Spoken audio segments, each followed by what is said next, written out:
It always takes it a minute to solve. So, hello everyone. I'm Jennifer Purcell with Spark Flash Fiction, and tonight I get to talk with April Kidwell, who you might recognize from our Love Unleashed issue as the author of An Iguana's Tale. So let me introduce her real quick, and then we will hop into our questions tonight. All right. April Kidwell writes contemporary and historical Christian romance for the waiting heart. A native Oregonian, and I'm pretty sure I just butchered that, but a native Oregonian, she has a deep love for New Mexico and Texas, where she has extended family. Her husband is a veteran and science geek, her son an avid outdoorsman, and her daughter a blissfully happy newlywed. When not writing, she's on the lookout for the most romantic spots and best eateries in the Pacific Northwest. So, April, I want to start out by asking you what inspired An Iguana's Tale? Well, I guess it harkens back to, woo. Uh, I had a friend in college. My best friend and I had a friend, actually, someone that she worked with that had an iguana, and he used to use his iguana as a pickup tool in the park. He used to walk him on a leash, and all the girls would, oh, you have an iguana. So it was in the back of my mind. And so when we were looking for an unusual pet, something besides just the dogs and cats, I have dogs and cats in my other stories. I thought it would be fun to throw an iguana in there. And then I had been to visit family in New Mexico and actually went to a little eatery that while I was there, I thought, oh, it'd be fun to write her story. There was a brother and sister that own the restaurant and run the restaurant, so that I just put the two together. So I have the brother sister in the back, and then the guy with the iguana. You know, I love that. It's always so interesting to hear how you have like these two separate things and you manage to bring them together into a story and they just work together. So, my next question is because this is a contemporary story, but I know according to your bio that you also like to write historical. So, I'm going to put you on the spot and make you choose what is your favorite subgenre of romance? Well, um, it is hard to say. Right now, I'm writing contemporary, so I'm well within that realm. I have written historical in the past, and I'm really leaning toward maybe trying some split time sometimes, so I could get both in there. Yeah. So I'm still going to kind of answer both. I have to agree, it's really tough. And I don't know about you, but I have favorites to write, but also favorites to read that are Right. different. Are you like that as well? I do. I read a lot of historical right now, but I'm currently writing contemporary, and then I might flip. I was like, I read a lot of romantic suspense, and one of these days I should sit down and write one. But currently, it's just made me paranoid anytime I go out in public. So that may not be the best thing for me to write. I'm a huge fan of romantic suspense as well, but when I sit down to write it, I'm like, oh, I'm gonna have a murder, and it's just not there. So not to that point. Yeah. So we talked about romance subgenre. So let's move on a little bit to romance tropes. What is your favorite romance trope? Probably the friends to lovers, where I keep having to back off and make sure I'm not rewriting that one because it's just so easy. Maybe not so easy. I like that you have a relationship already to build on to make the romance happen. So, I have to agree. I'm a sucker for a good friends to more story. yeah, friends to more. That's probably a better word. And the Which Christian genre, this friends to more is accurate, but I couldn't think of it. Sorry. no, I understand. People call it different things, and sometimes I have to like think a minute when people talk to me about romance tropes. So we've talked a little bit about your favorite subgenres, and we talked a little bit about this story that you wrote for us. Now, you mentioned that you've been writing a lot of contemporary, so tell us about this novella that you have available. I have a novella on Amazon. It is next Christmas. And despite the title, it's not fully Christmas. It actually, I call it a holiday novel because it actually happens on one day each month and pretty much every time is a holiday. So you get a little New Year's, a little Valentine's Day, St. Patrick's Day. And so you see their relationship evolve throughout the year. And it is a friends to more story. So Ooh, that sounds fantastic. Now, you also have a little something that you offer to newsletter subscribers, I saw. So tell us a little bit about that story. my newsletter subscribers get Better Than Popcorn, and it is a flash piece that I wrote last year, and it's just a fun little piece. They are actually more of an enemies to more story because they're office coworkers who accidentally meet up at the movie theater watching the same movie.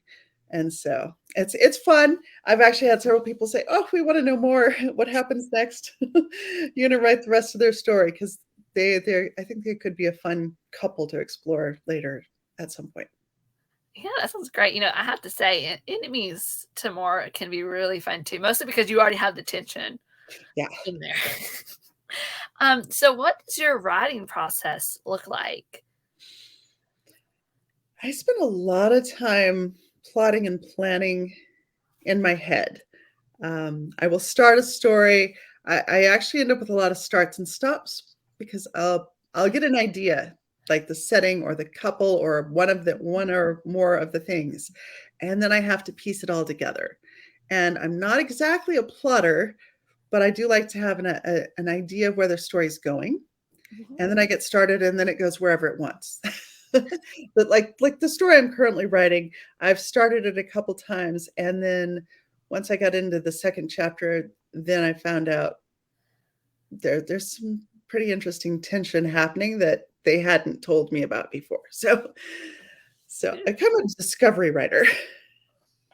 Well, when you get a story idea, do you start normally like, this would be my character, like what would she be a part of? Or do you start more of this is the conflict and then build the characters from there?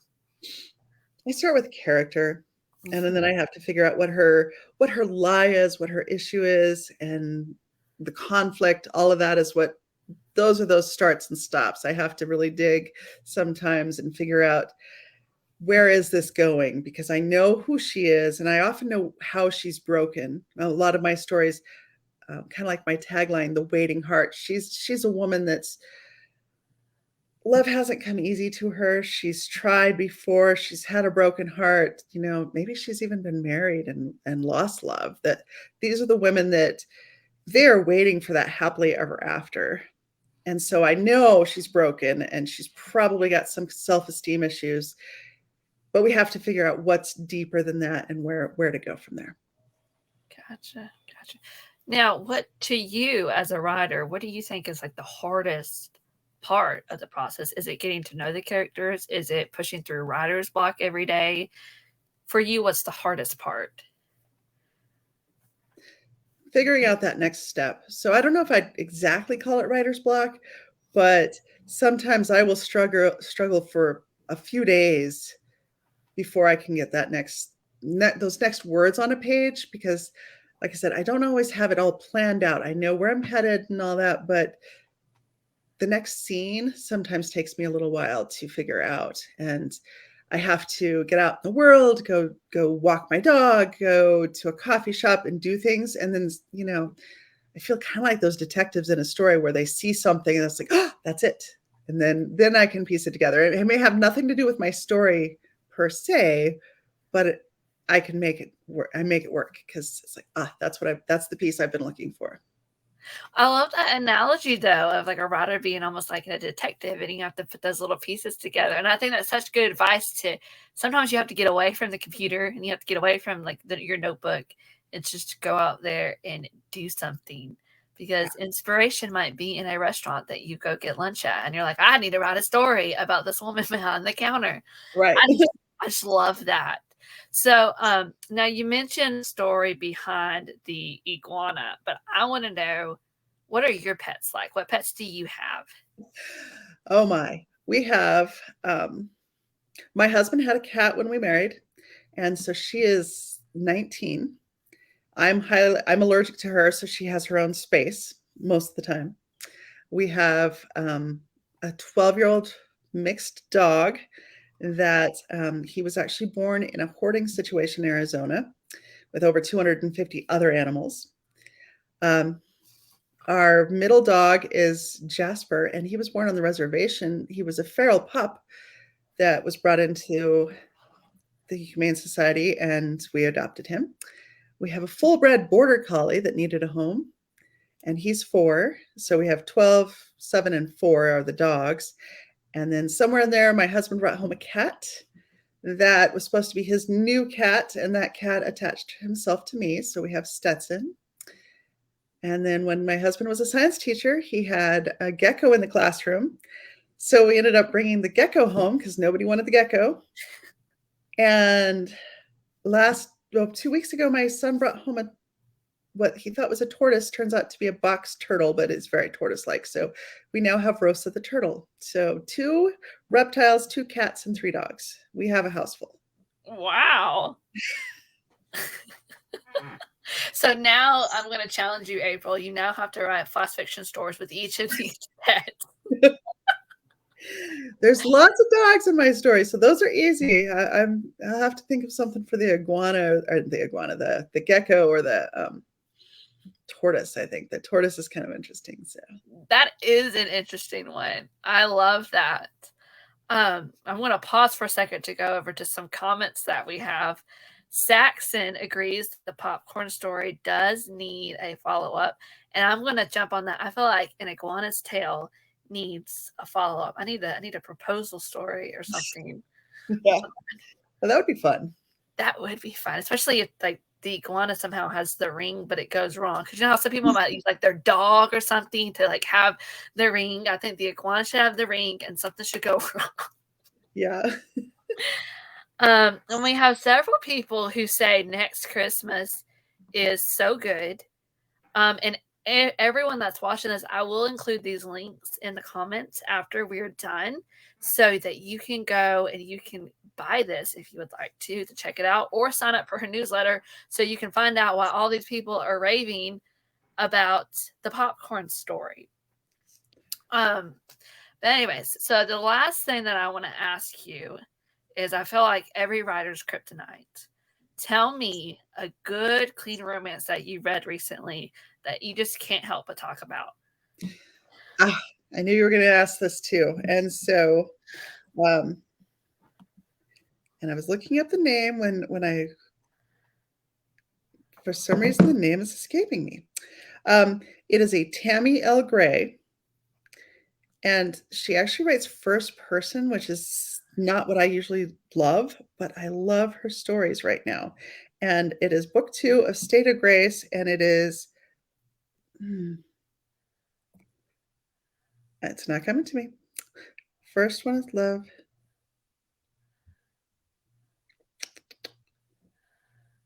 I don't know if I can tell you. Oh my goodness, I'm so embarrassed. No, you're I'm fine. gonna look it up real quick. But like I said, this is a writer's kryptonite. Like, you're like, tell me a good book, and you're like, a good book? I have like 10. Yeah, well, so yeah. It is, I just had it too and lost it. So another one would be Husband Auditions by Angela Ruth Strong. That is a great one. But my favorite last year was Love in the Silver Lining. That's what it is. All right, Love in the Silver Lining. Book 2 of her Tammy L. Gray's State of Grace series. And that's the one I've been raving out the most, but I could go on and on. Well, I must say to anyone watching, if you have not read Husband Auditions, I agree with April. You should read it and go over to our readers group, A Sweet Spark of Romance, because we actually interviewed Angela about that book and the sequel that may or may not have to do with the story that she wrote for us.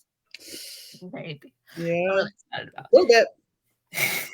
But I have heard a lot of great things about Tammy L. Gray. So my question to you is, April, can those books in that series be read out of order, or do you really have to read them in order to fully appreciate them? her books could be read out of order, but I would strongly suggest reading them in order, just because I loved the first one. I only love the second one more. So yeah, I think they could be read out of order, but if you're going to start at the beginning, because there's such vivid, rich characters. Mhm. And the first one, Love and a Little White Lie, it's a little bit different for Christian romance, but like I said, it's also first person. So if that's not your thing, it can be a little hard to get into. But once you're there, she really keeps you in the story and develops those characters so well that it's just really great. And if you don't love that, like I said, go to Angela Rue Strong and try out husband auditions. There's some great Oregon plays, for an Oregonian. The correct way to say that.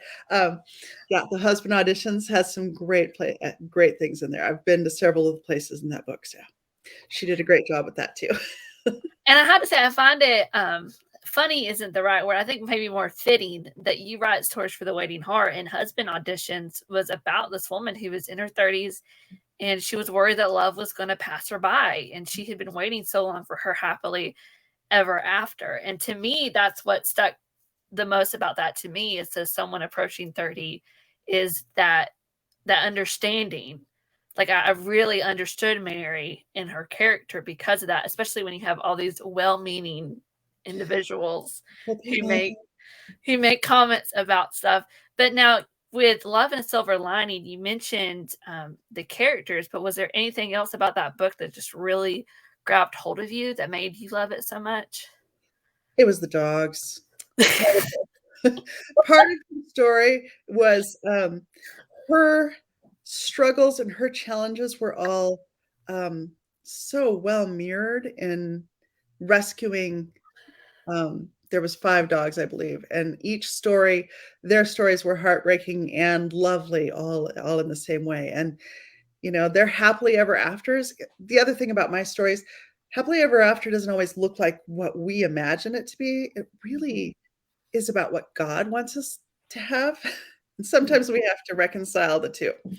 And so one of the things that I love so much about Silver Lining was, you were rooting for the dogs and you were rooting for them to get a home. They didn't always end up exactly where we thought they should be, but it was all part of the story. And it was beautifully meshed together and worked out so well. Yeah. Yeah. All right, well, I think you've convinced me to add that to my ever-growing TBR. Yeah. So where is the best place for readers to find you, April? At this point, still, I have a Facebook profile, Facebook business page and profile. But if you're on TikTok, I'm there, and I'm a little bit in Instagram. The best way to connect with me, and keep up, though, is my newsletter. And then that's where you get the freebies, you get the first look at covers, you get I've given away Next Christmas in my newsletter before, and I have a new book or new novella that's about to come out. So you get to hear all that stuff first in my newsletter. So on social media, I'm usually found as April Kidwell or Blissful Writings. That's a holdover from early days of my writing. And then, but like I said, my newsletter is a great place to start, just because there you can find all the other information and you get the freebies and all the news. So, well, you piqued my interest by mentioning this next novella. Is it connected to Next Christmas, or is it a standalone? it is connected. They can be read individually, but again, this one is the second novella will be out in a few weeks. I got sick before Christmas, and there's a little delay. But the second one is A Love for All Seasons, and the best friend carries over from Next Christmas. The stories are completely separate, but in A Love for All Seasons, instead of a holiday each month, it's another wedding. So each month she works for an adventure excursions, and she has to be involved in weddings even though she hates them. So Talk about conflict. so Love it. All right. Well, thank you, April, so much for joining us tonight. And thank you, everyone that's watching now and watching the replay. Like I said, in a few minutes, I'm going to go put in the comments all the links so that you can find April, that you can sign up for her newsletter and get her novella, and maybe keep an eye out for the next novella so you can grab that one too. Feel free to drop any questions that you have for April at any time and tag her in it. And follow her on, like she said, you can follow her on Facebook, but especially TikTok. I'm just impressed that you're on TikTok, April, because I'm on TikTok and I cannot always think of good video content for TikTok. I'm just getting started, but I'm having fun with First Line Fridays, and that's what I'm going to focus on this year, is getting some great books out there and sharing the first line. So we'll see how that goes. All right.